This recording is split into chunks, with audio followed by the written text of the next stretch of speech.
આ માથાની પાઘડી પાડી કે તારા મોતને નોંધવી થાય મુકા કાકાનો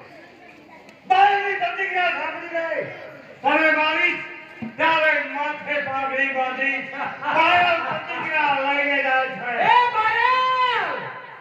તું મને મારવાની વાત કરે છે તારી તાકાત નથી કે માંગણાનો વાળ તું વાંકો કરી શકે હે બાયલ પ્રતિક્રિયા લેના તો ઘણા માણસો હોય છે પણ પ્રતિક્રિયા પાડવીને એ તારું કામ નહીં જા આ તો દિવાળીનો ટાઈમ છે ને એટલા માટે તને જીવતો જવા દો મેલના બીજને રોપે છે કાલે બધા વૃક્ષ બની તારું મોત બનીને તારી સામે આવશે ત્યારે કોણ જીવશે અને કોણ મરશે એ બાયલ તો સમય સમયનો કામ કરે સમય સમય બળવાન છે નહીં પ્રતિક્રિયા લઈને જાય છે જા આજે જીવતો જવા દઉં છું અને બીજી વખત મુકાબલો થયો ને તો દુનિયા માથે તારું નામો નિશાન મિટાવી દઈશ હા મારો પાસવાન ફેરવું બંધ અરે ચશ્મા દેખાતો નથી અરે ચશ્મા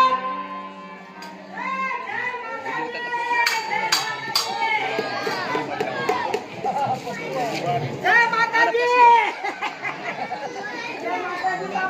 અરે ચશ્મા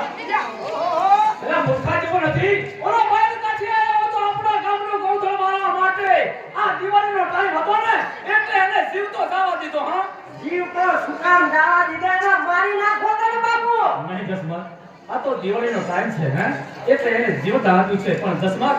તું જાણતો નથી કે જ્યારે જ્યારે દિવાળી દશેરાનો ટાઈમ આવે છે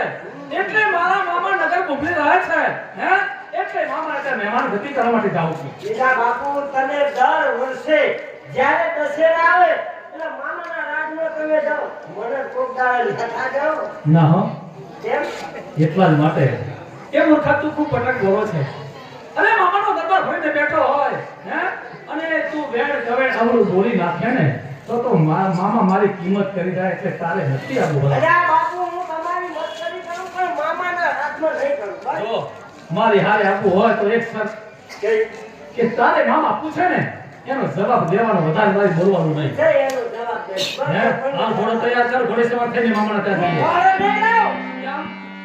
તને ઘોડો લઈ લે અને હું ઘોડી લઈ લઉં કેમ તારે ઘોડા પણ નહીં ફાવ ઘોડા પર હતી કેમ નથી ઘોડા મારા ઘોડા દોડે છે બહુ